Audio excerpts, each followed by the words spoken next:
Do you know someone naughty?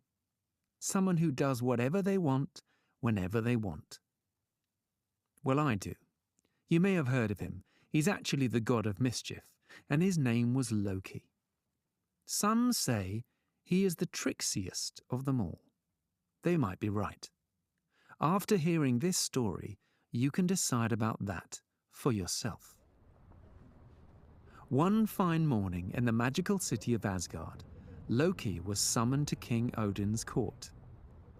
Now, when the king summons you, you simply have to go. The Story of Odin. Odin, in case you didn't know, was king of the Norse gods. He was the greatest warrior, and as if that wasn't impressive enough, he was also Thor's dad, the god of thunder. You might have heard of him. Odin and his family lived in Asgard, a magical city in another realm. But did you also know that Odin only had one eye? Well, it's true. Today I'm going to tell you the story of how he gave one of them away. Yes, you heard right. He didn't lose it in battle or have it gouged out by a fierce, hungry dragon. He gave it away. And I'll tell you how it all happened. As a young king, Odin loved to travel. He yearned to visit all the worlds in the 9 realms in order to understand the people and their challenges. It was a tiresome job, but Odin travelled in style on a rather unusual horse. From the neck up, Sleipnir looked like any regular horse, but if you looked down, you'd see that he had 8 legs. That's 4 extra, in case you were wondering, and had magical powers that could transport him and his rider to any part of the universe in super quick time. Pretty impressive, as horses go, don't you think? Well, Odin understandably became exhausted from riding Sleipnir and never seemed to be at home with his family and friends, governing his own city. He wondered if there was a way to stay in his throne room and still know the secrets of the universe. "I've done enough travelling for 100 lifetimes," thought Odin. "But if I had true wisdom, I could keep track of things and stay home. Winner, winner, chicken dinner."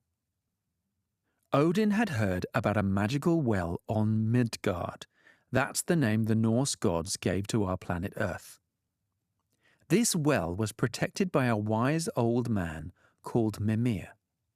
It was said that if Mimir let you drink from the waters of this well, then you would be as wise as any being that ever lived. Well, Odin decided that this might be a good place to start and set off on his brand new quest. After a long journey, he finally arrived on Midgard. He patted his horse's neck, climbed down, and strapped a knapsack on his back. The well was hidden within the dark mountains known as the 5 Peaks. Odin knew that Sleipnir would not survive the blizzards and snowstorms that were contained within, and so had no choice but to go on foot. "Now don't leave without me, girl," he said softly. "It's a long walk home." The journey was treacherous, and Odin faced many obstacles. It was only his determination and strength that got him through. I won't go into too many details, but let's just say that he almost froze, nearly burned to death, and ended up with the sniffles and damp underpants. As he passed through the 5th valley of the 5th peak, Odin came across a giant riding an enormous reindeer. Odin pulled his cloak over his face so the giant wouldn't recognize him. "Good day, mighty fellow," Odin shouted. The giant scowled before replying. "Traveller, are you destined for the well?" His huge voice echoing off the mountains. "Sir, you are wise," replied Odin, disguising his voice. "Not really. This road leads there and nowhere else. Good luck, you'll need it." Odin laughed. Ha ha ha! My dear man, a little help if you don't mind. Can you tell me what Mimir might want in return for a drink at this well?" The giant laughed heartily. "All right, I'll help you. But first, you must answer 3 riddles of mine. 1 wrong answer, and the deal's off." "Excellent. I do love a riddle," replied Odin. "Fire away." The giant rubbed his huge tree-trunk fingers with excitement and began. "Right, number 1. What is the name of that river between Asgard and Jotunheim?" Odin nodded and waited for the giant to pose his other riddles before answering. The giant continued. "Got it? Right. Riddle number 2. What's the names of the horses that day and night drive across the sky? And the last riddle, I forgot. Oh yeah, where will the last battle of all time take place?" Odin took a deep breath and then gave his answers. "Ifling is the deadly river. Skinfax and Shrimfax are the horses, and the last battle will be in Vigard." "Oh dear. Well done," said the giant. I suppose you got them all right?" He was clearly disappointed. Odin smiled. "Now, tell me what Mimir will ask of me for a drink from the well of wisdom." "Simple," said the giant. "Your right eye." "Wait, what?" Odin was in shock. "Are you sure, giant?" "Yep. No one's ever agreed to it yet. I sees a lot of people walking t'other way on this road. They've all got 2 peepers, and they looks mighty parched." Odin nodded his thanks and walked on. This was worrying. It would be extremely painful. Odin might leave with wisdom, but with only 1 eye. Was it worth it? As he pondered, the path ahead opened up to reveal a mighty ash tree in the distance.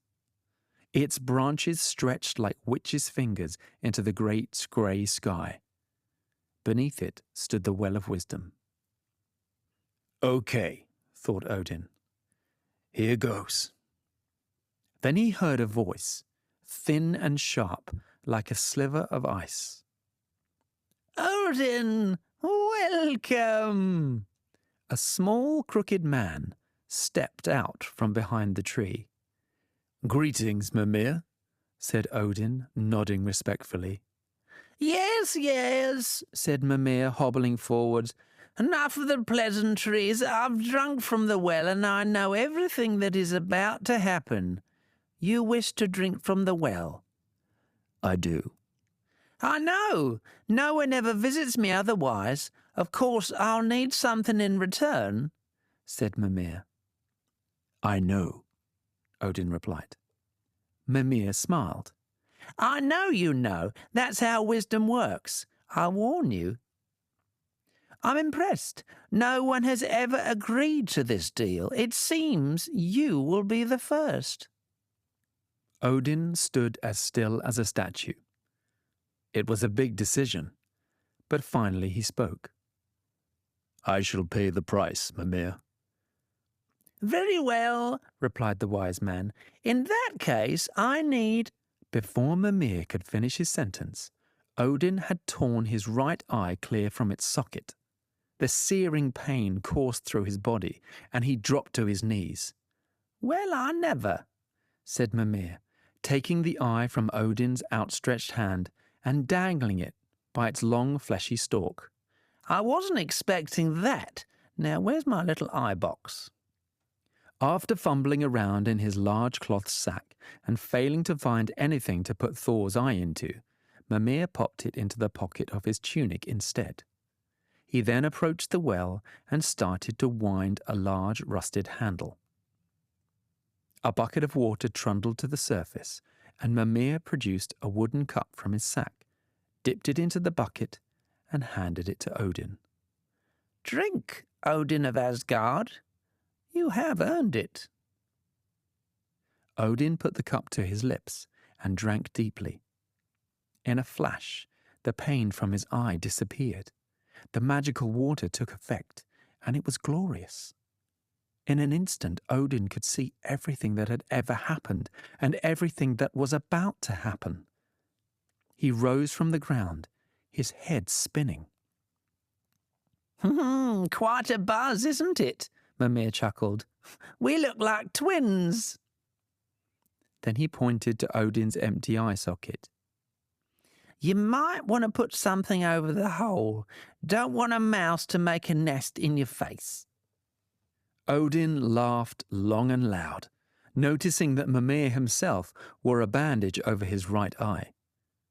He tore a strip of cloth from his tunic and tied it around his head. The feeling of true wisdom was overwhelming. Odin's mind was being expanded by the well's water. He was gaining an understanding of the world and the people within it. He now knew that it was up to him to protect the humans on Midgard from all evil for as long as he reigned. Odin thanked Mimir, who simply smiled and dangled Odin's eye like a wet conker on an elastic band. Odin turned and followed the path back through the 5 valleys to his horse. With his newfound wisdom, he was able to navigate the 5 peaks with ease. He arrived to find Sleipnir patiently waiting where he had left him. He mounted him and then flew back to Asgard. He arrived to find Sleipnir patiently waiting. He mounted and then they flew back to Asgard. A nice little bonus for Odin's family and friends, of course, was that now they had the perfect gift to buy the god who already has everything. Odin had sacrificed his right eye for true wisdom, but now he had the finest selection of snazzy eye patches in all of the 9 realms.